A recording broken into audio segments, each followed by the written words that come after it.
सुप्रभात बच्चों, आज हम आपकी पाठ्य पुस्तक हिंदी के अध्याय 10 का अध्ययन करेंगे, जिसका शीर्षक है संज्ञा के विकार वचन। तो चलिए पाठ को पढ़ते हैं, जानते हैं वचन के विषय में विस्तार पूर्वक। अध्याय 10 संज्ञा के विकार वचन। वचन सामान्य भाषा में वचन शब्द का प्रयोग किसी के द्वारा कहे गए शब्दों के लिए किया जाता है, किंतु हिंदी व्याकरण में वचन का प्रयोग संख्या का बोध कराने के लिए होता है। मतलब हम वचन से क्या समझते हैं कि हमने कोई बात कही है, किसी के द्वारा किसी के द्वारा कोई कथन कहा गया, कोई शब्द कहा गया, जिसको वचन कहा जाता है। लेकिन व्याकरण में ऐसा नहीं होता। व्याकरण में वचन से तात्पर्य होता है संख्या का बोध कराने वाले शब्दों से। तो शब्द के जिस रूप से उसके संख्या में एक या एक से अधिक होने का बोध होता है, उसे वचन कहते हैं। मतलब शब्द का ऐसा रूप जो हमें उसकी संख्या एक या एक से अधिक के बारे में बताता है, सूचना देता है, वही वचन कहलाता है। अब आता है वचन के भेद। हिंदी भाषा में वचन के दो भेद हैं। एक वचन शब्द के जिस रूप से एक प्राणी, वस्तु या स्थान का बोध होता है, उसे एक वचन कहते हैं। यानी कि जो किसी व्यक्ति, वस्तु, स्थान की एक संख्या का बोध कराता है, एक वचन है। जैसे सब्जी, चिड़िया, लड़का और महिला इसके उदाहरण है। बहुवचन शब्द के जिस रूप से एक से अधिक प्राणियों, वस्तुओं या स्थानों का बोध होता है, उसे बहुवचन कहते हैं। यानी कि जो एक से ज्यादा संख्या को बताए, चाहे दो भी संख्या है, वो भी बहुवचन में ही आएंगी। ठीक है, जो एक से ज्यादा यानी कि अनेक का बोध कराता है, किसी प्राणी की, वस्तु की, स्थान की ज्यादा संख्या का बोध कराता है, वही बहुवचन होता है। जैसे सब्जियां, चिड़िया, लड़के और महिलाएं इसके उदाहरण हैं। अब आता है वचन की पहचान। वचन की पहचान मुख्य रूप से दो प्रकार से की जा सकती है। पहला होता है संज्ञा या सर्वनाम शब्द द्वारा।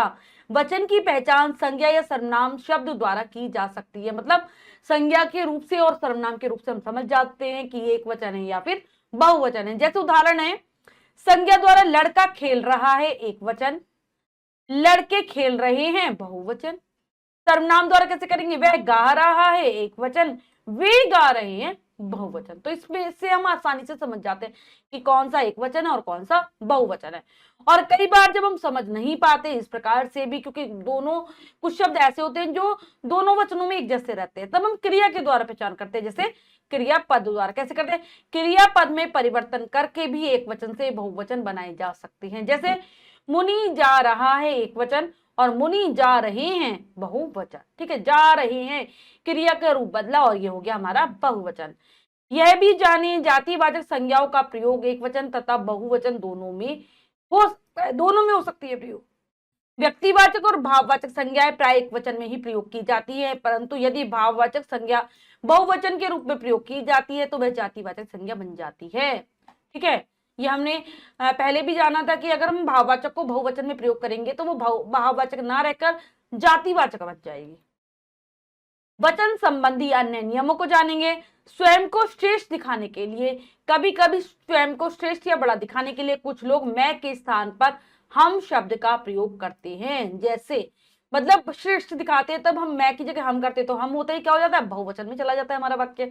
जैसे नेताजी ने कहा, यदि हम चुनाव जीत गए तो हम गांव गांव बिजली पहुंचा देंगे, तो बहुवचन में हो गया हमारा वाक्य। मालिक ने नौकर से कहा, जब तक हम न आए घर का पूरा ध्यान रखना, तो यहां पर क्या हो गया, हमारा जो वाक्य है वो बहुवचन में हो गया। ठीक है, अब आदर प्रकट करने के लिए, आदर प्रकट करने के लिए भी हम क्या करते हैं, बहुवचन का प्रयोग करते हैं। हिंदी भाषा में आदर प्रकट करने के लिए प्रायोगिक वचन के स्थान पर बहुवचन का प्रयोग किया जाता है। उदाहरण देखेंगे, अध्यापक पढ़ा रहे हैं, डॉक्टर साहब आ गए हैं, नेहरू जी प्रथम प्रधानमंत्री थे। तो आप देख रहे हैं कि तीनों वाक्यों में एक एक व्यक्ति ही है, लेकिन हम उसको आदर देने के लिए बहुवचन का प्रयोग कर रहे हैं। अब सदैव बहुवचन में प्रयोग होने वाले शब्द, कुछ शब्द दो का प्रयोग सदैव बहुवचन में होता है। ये शब्द हमेशा बहुवचन में रहते हैं, जैसे हस्ताक्षर, आंसू, बाल, समाचार, भाग्य, ओठ, दर्शन, होश, प्राण आदि हमेशा बहुवचन में रहेंगे। कुछ शब्दों का प्रयोग दोनों वचनों में समान रूप से होता है, दोनों में एक जैसे रहते हैं। जैसे पेड़ पर बंदर बैठा है, पेड़ पर बंदर बैठे हैं, तो बंदर एक वचन में भी और बहुवचन में समान रहता है। उसका हाथ टूट गया, उनके हाथ टूट गए हैं, तो आप देख रहे हैं कि टूट दोनों में एक जैसा है ना, बस इसकी क्रिया का रूप बदला है, और यहाँ पर उसके की जगह उनके होगी। सर्वनाम और क्रिया बदल रही है, बाकी जो टूट शब्द है एक जैसा ही है। कुछ शब्दों का प्रयोग दोनों वचनों में समान रूप से होता है, दोनों वचन में एक जैसे रहते हैं। मोना ने सोनम से पूछा तुम कब आई। तो अगर हम यहाँ पर तुम आए भी हो सकता था ना, लिंग बदल देते अगर हम, तुम कब आई, तुम एक जैसा रहता है एक वचन में भी और बहुवचन में भी। अब है सदैव एक वचन में प्रयोग होने वाले शब्द। कुछ शब्द ऐसे जो हमेशा एक वचन में आते हैं, जैसे कुछ शब्दों का प्रयोग सदैव एक वचन में होता है। ये शब्द है चाय, भीड़, सोना, आकाश, पानी, जनता, घी आदि हमेशा एक वचन में रहते हैं। बच्चों कुछ ऐसे नियम है जिससे हम एक वचन को बहुवचन में परिवर्तित कर सकते हैं, जानते हैं। पुल्लिंग शब्दों के अंत में आ को एक कर देने पर, अंत में आ है मतलब शब्द की समाप्ति पर आ है, उसको एक कर देंगे तो एक वचन बहुवचन हो जाएगा। जैसे यहाँ पर हम तालिका के माध्यम से समझने का प्रयास करेंगे। कमरा, कमरे, केला, केले। पर्दा, पर्दे, बकरा, बकरे। पंखा, पंखे, प्याला, प्याले। ऐसे ही स्त्रीलिंग शब्दों के अंत में अ को ई कर देने पर भी क्या हो जाता है, हमारा एक वचन बहुवचन हो जाता है। जैसे आंख, आंखें, किताब, किताबें, मेज, मेजे, खबर, खबरें, कलम, कलमे, मशीन, मशीनें। ठीक है, मतलब क्या कह रहे हैं, ये स्त्रीलिंग शब्द में और है और अंत में ई आ रहे हैं तो उसको हम ईया कर देंगे तो एक वचन बहुवचन हो जाएगा। जैसे जाति, जातियां, तिथि, तिथियां, शक्ति, शक्तियां, लिपि, लिपियां। स्त्रीलिंग शब्दों के अंत में ई को ईया कर देने पर छोटी ई को भी ईया कर देते हैं और बड़ी को भी ईया कर देते हैं। जैसे तितली, तितलियां, मिठाई, मिठाइयां, कुर्सी, कुर्सियां, दवाई, दवाइयां। स्त्रीलिंग शब्दों के अंत में ऊ को उए कर देने पर भी हमारा एक वचन बहुवचन हो जाता है। जैसे ऋतु, ऋतुए, धेनु, धेनुए, वस्तु, वस्तुए, धातु, धातुए। स्त्रीलिंग शब्द के अंत में ऊ को उए कर देने पर, यानी कि बड़ा ऊ है उसको भी उए ही करते हैं। बहु, बहुए। जू, जू का क्या हो जाएगा हमारा, जू, जुए। कुछ शब्दों के अंत में वृंद, वर्ग, जन, लोग, गण आदि शब्द जोड़ देने पर भी एक वचन बहुवचन हो जाता है। जैसे गायक, गायक वृंद, विद्यार्थी, विद्यार्थी वर्ग, गुरु, गुरुजन, अमीर, अमीर लोग, अध्यापक, अध्यापक गण, युवा, युवा वर्ग। स्त्रीलिंग शब्दों के अंत में या को या कर देने पर भी क्या हो जाता है, एक वचन बहुवचन हो जाता है। जैसे चिड़िया, चिड़िया, चुईया, चुईया, गुड़िया, गुड़िया, डिब्बिया, डिब्बिया। ठीक है, तो बच्चों ये थे हमारे कुछ नियम, इनको आप बहुत अच्छे से याद करेंगे तभी आप सीख पाएंगे एक वचन को बहुवचन में कैसे बदलते हैं। यह भी जाने संबंध सूचक संज्ञाएं दोनों वचनों में समान रहती हैं, जैसे नाना, चाचा, दादा, काका आदि हमेशा एक जैसे रहेंगे, एक वचन में भी बहुवचन में भी। किसी को बुलाने, पूछने, सचेत करने के लिए जब संबोधन का प्रयोग करते हैं तो वहां संज्ञा शब्दों के अंत में ओ के स्थान पर साथियों, वीरता से लड़ो, अशुद्ध, साथियों, वीरता से लड़ो, शुद्ध। ठीक है, तो यहां पर हम क्या करते हैं,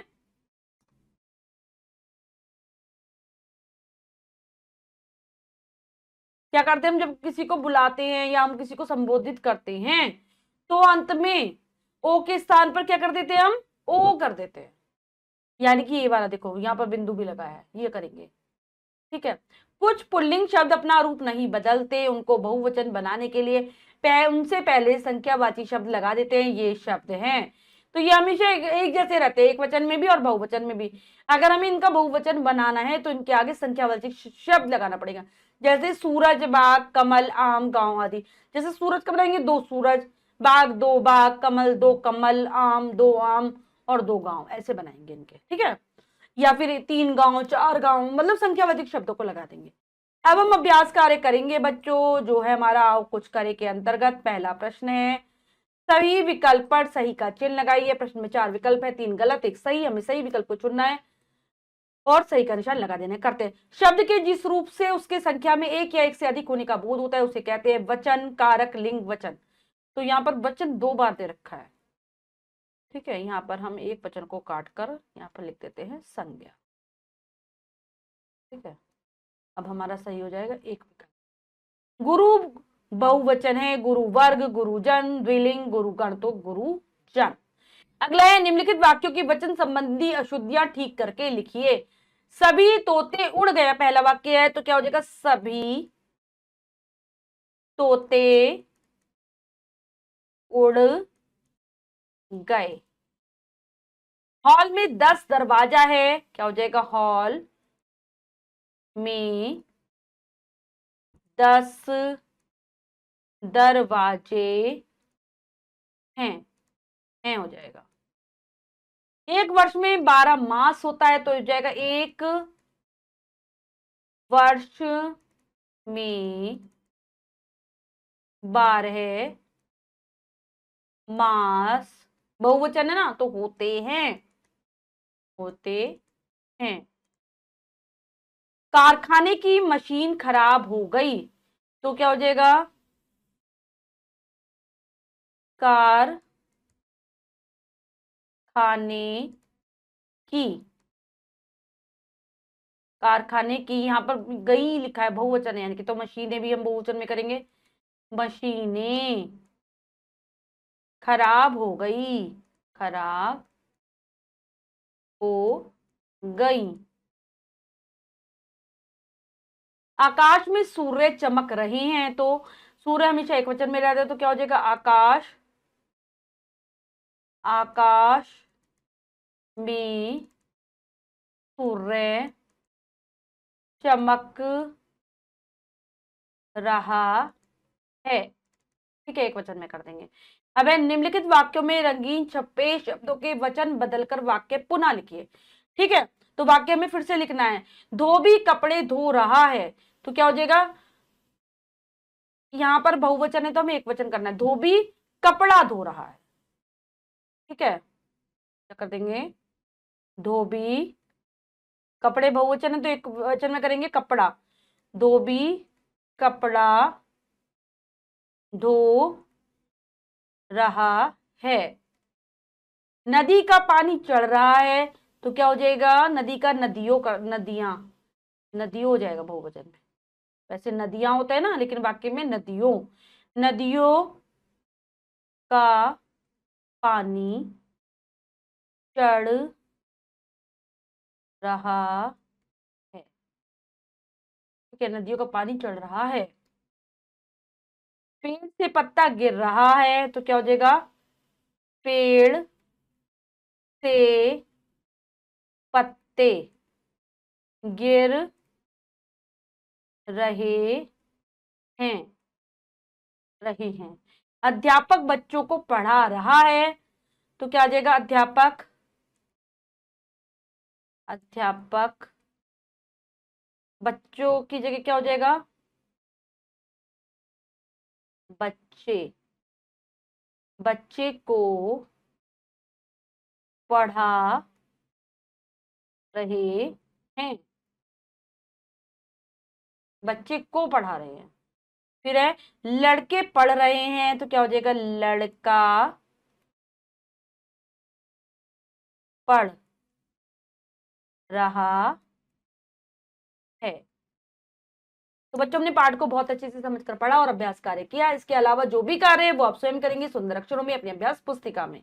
बच्चों, आज हमने पाठ के माध्यम से वचन के विषय में जाना। वचन संबंधी तालिका को और नियमों को आप याद कर लेंगे। मिलते हैं अगली कक्षा में नए पाठ के साथ। तब तक के लिए स्वस्थ रहिए, प्रसन्न रहिए। धन्यवाद।